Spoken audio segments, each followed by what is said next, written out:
বড় পর্দার গণ্ডি পেরিয়ে গুপ্তচর রোমাঞ্চের কিংবদন্তি জেমস বন্ড এবার হাজির হচ্ছেন ঘরে বসে দেখার অভিজ্ঞতায়।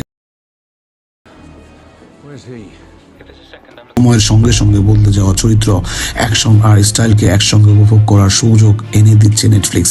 দীর্ঘদিন পর আবারও একাধিক বন্ড সিনেমা এক প্ল্যাটফর্মে আসতে চলছে। 2026 সালের জানুয়ারি থেকে এই জনপ্রিয় স্ট্রিমিং প্ল্যাটফর্মে যুক্ত হচ্ছে বন্ড সিরিজের একাধিক চলচ্চিত্র। অ্যামাজন MGM স্টুডিওজ এর সঙ্গে বিশেষ চুক্তির মাধ্যমে দর্শকরা উপভোগ করতে পারবেন এই সিনেমাগুলো। 15 জানুয়ারি থেকে যুক্তরাষ্ট্র, ফ্রান্স, জার্মান ভাষী দেশগুলো, লাতিন আমেরিকা সহ বিশ্বের বেশ কয়েকটি অঞ্চলের নেটফ্লিক্স গ্রাহকরা বন্ডের জনপ্রিয় সিনেমাগুলো উপভোগ করতে।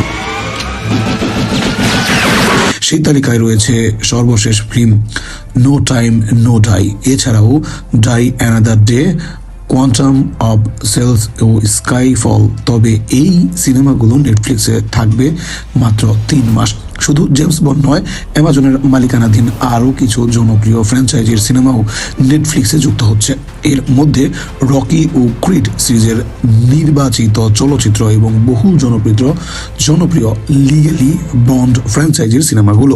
এদিকে নতুন জেমস বন্ড সিনেমায় অপেক্ষা দীর্ঘই হচ্ছে। পরিচালক দেনি ভেলেনভ নির্মিত 26তম বন্ড চলচ্চিত্র 2028 সালের আগে মুক্তি পাওয়ার সম্ভাবনা কম বলে জানা গেছে।